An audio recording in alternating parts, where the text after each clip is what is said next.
mga tol, no, andito po ako ngayon sa aking bahay mga tol, no, kasi nakababa po ako mga tol. Update lang po ako dito po sa bahay ko, no, mga tol. Baka sa susunod na araw mga tol, balik bundok po ako mga tol. Sa ngayon po is nandito lang po ako sa bahay, no.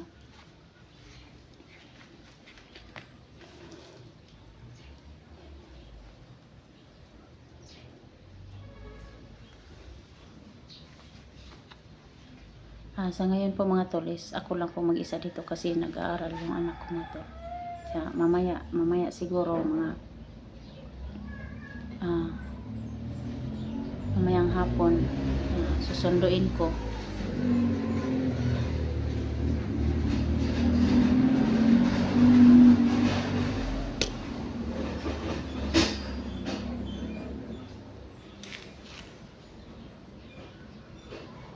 Kasi dito po sa dalawa lang po kami ng anak ko dito to.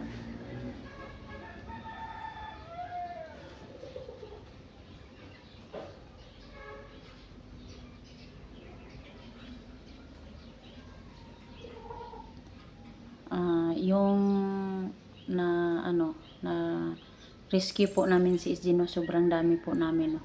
Kasama ko po noon yung Team Pogi at saka yung Team SG, sila Kuya Dax, pero si Inday mga tol hindi ko na kasama tol kasi siguro busy siya. Yeah. Si lang ako yung kasama namin, sila Kuya Dax. Kasama ko po noon yung nag-rescue, sila Edwin, no, at saka si Jenny tol. Kaya nagpapasalamat po kami na yun, no, na accomplish po talaga yung rescue operation namin kay SG, no. Kaya maraming salamat sa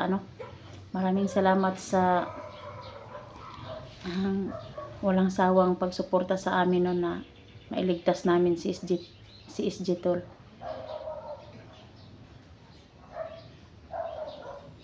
Sobrang saya ko po nung nahawakan ko po si SG para maano ko ba sa isip ko na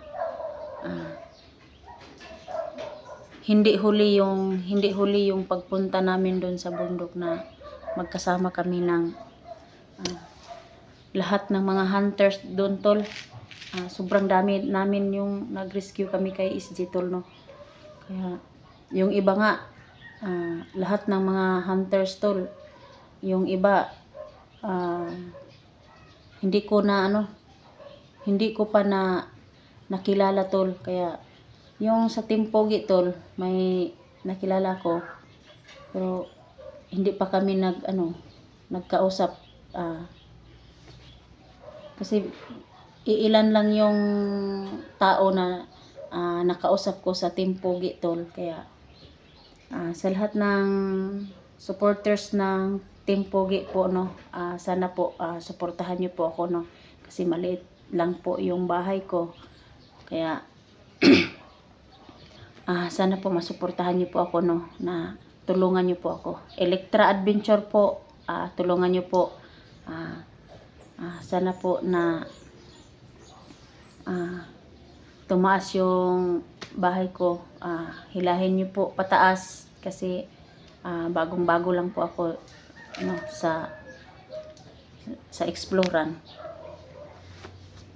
Kaya at saka sa Team SG, sana lahat ng team magkasama-sama, no.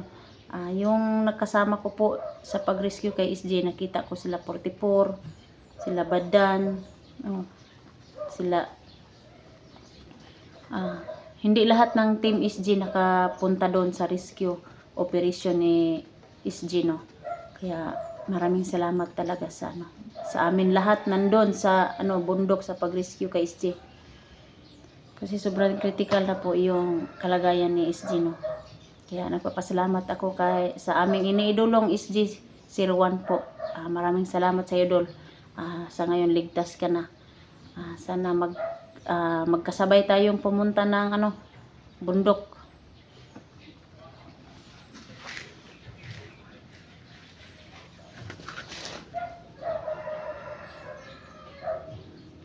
Kasi so pag nandun po kami talaga sa bundok mga tol, sobrang hirap no yung kalagayan namin doon, no.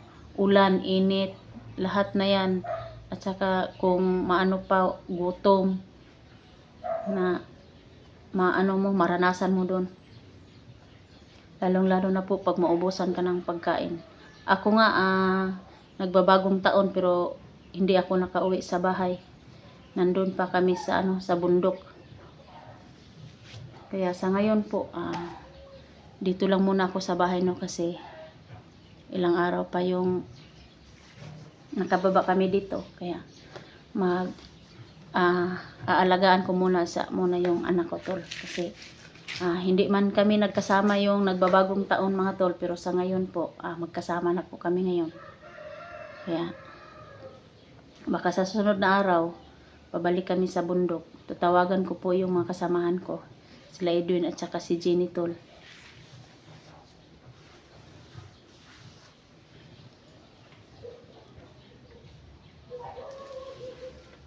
Sisilipin ko lang muna sa may bintana.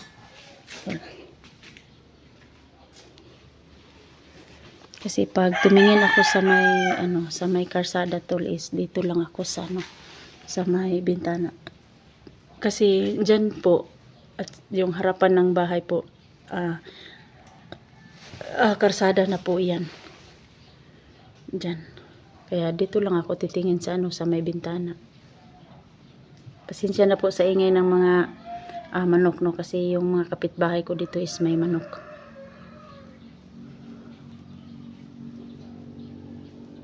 Ayan po yung mga kapitbahay ko.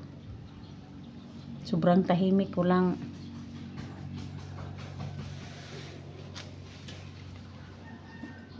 mga tao.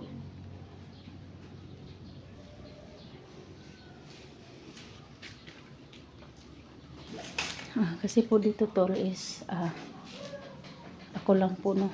Ako lang dito mag-isa sa bahay.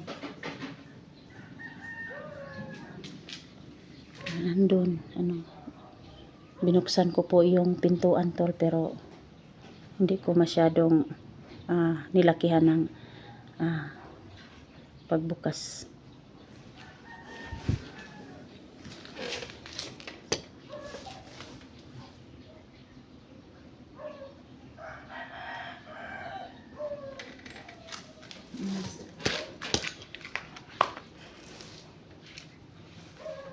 Kasi dito mga tol, no, yung mga kapitbahay ko is sobrang busy sa mga trabaho nila.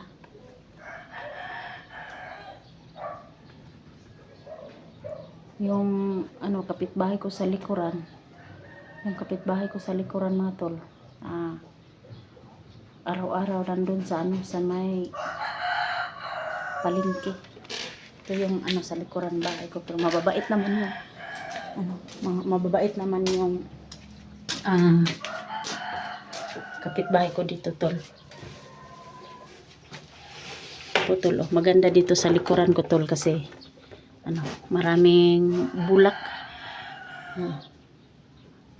Ayan po. Yung kapitbahay ko.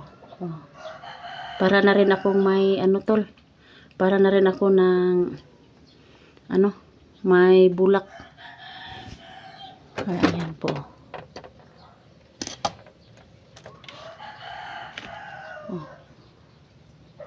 Ayan po. Ayan. Diyan po, maraming manok. Kaya, pag,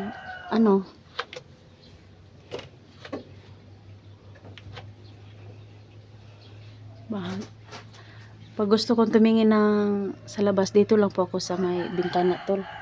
Kaya,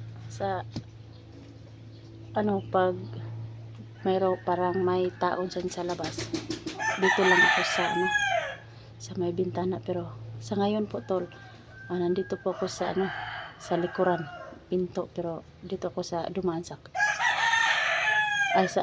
bintana sa anak ko. Kaya yan mga tol, no. Parang magandang tingnan yung mga bulak, no. Kilala siguro yung mga bulak na yan. Bumbil. Bumbil yan, tol.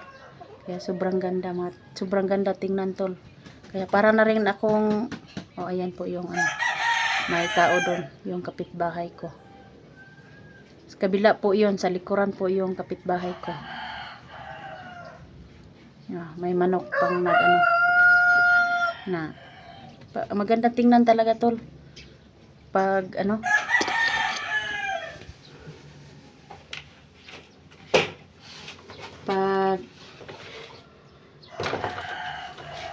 may tol, ayan po, magandang bulak po, tol. Kaya ako nandito lang ako sa loob, pero pag minsan titingin ako sa likuran. Kaya yung nakikita ko, mga tol, pag pa lang yun dyan, yung bulaklak ng bumbil, mga tol. Yung panahon na uso na yan, nagtanim siya. Yung sa akin is walang nag-aalaga, kaya medyo nanghihina. Kaya ayan po, maganda talagang tingnan, mga tol, sa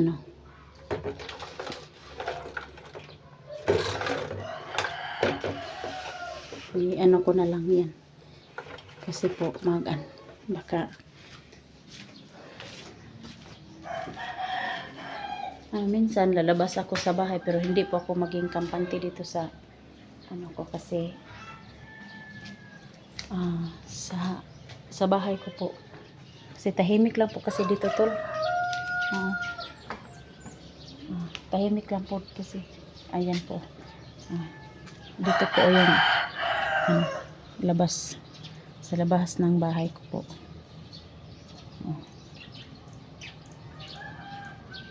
Kaninang umaga lang, tol, naglalaba ko. Kasi wala akong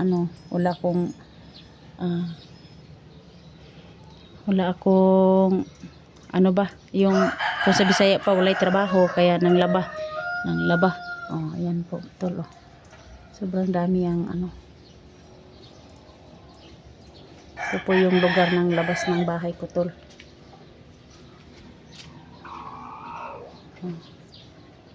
Ito po yung ayan po yung bukid, tol.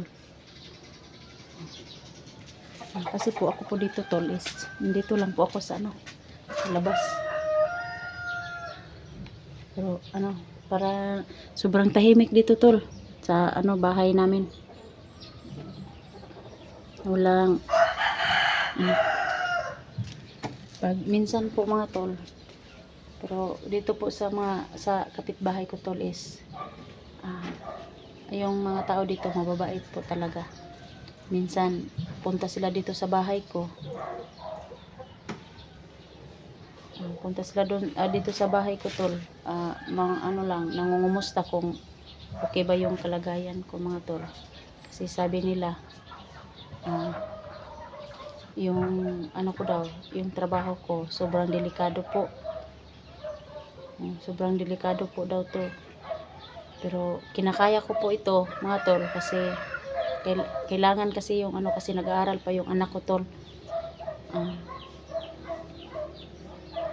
Kailangan kong magtrabaho sa ganitong trabaho po. Kahit mahirap man, pero kinakaya ko po. Kahit babae po ako,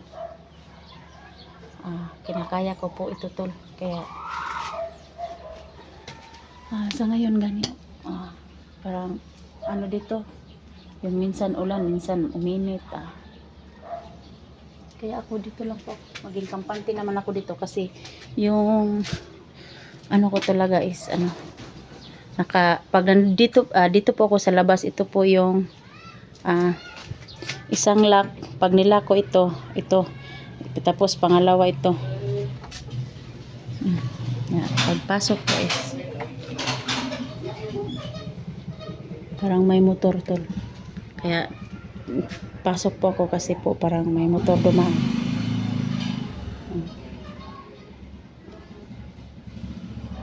Kaya ayan po, naging kampante naman po ako dito, tol, kasi Mababait naman po yung mga kapitbahay ko.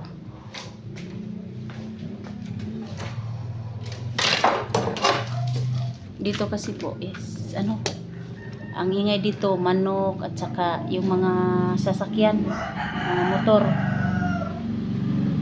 dumadaan dito.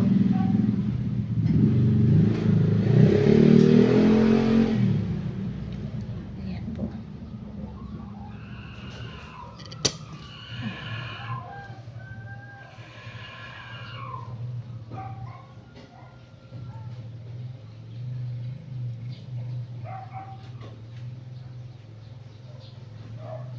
Kaya sa lahat ng mga sa mga supporters ko po, maraming salamat po sa mga solid supporters ko po, sa silent supporters ko po.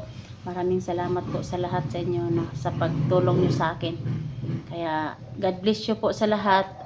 Kay shout out po sa iyo da idol, Ma'am Lovely Heart po. Shout out po sa iyo da idol.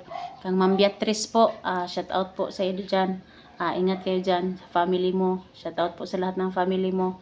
God bless you po. Kay Sir Romeo Gorpido, shout out po sa iyo na idol. Maraming salamat sa pagsuporta niyo sa akin. Hindi po kayo nagsawang sumuporta sa akin. Kaya sa lahat-lahat po, maraming salamat po. God bless you po. Pamilya niyo po, pamilya ni Sir Romeo Gorpido po. Maraming salamat. Shout out po sa lahat ng mga pamilya mong Gorpido family. Kay Ma'am Beatrice, shout out po sa iyong family. Kang Ma'am Lovely Heart po, shout out po sa inyong lahat dyan. Sa family ni Ma'am Lovely Heart po, Luzon, Visayas, Mindanao, sa mga OFW, shout out po sa inyo da idol. Sa Toronto, Canada, Qatar, sa lahat ng sulok ng mundo mga tol. Kaya God bless you po. Maraming salamat po.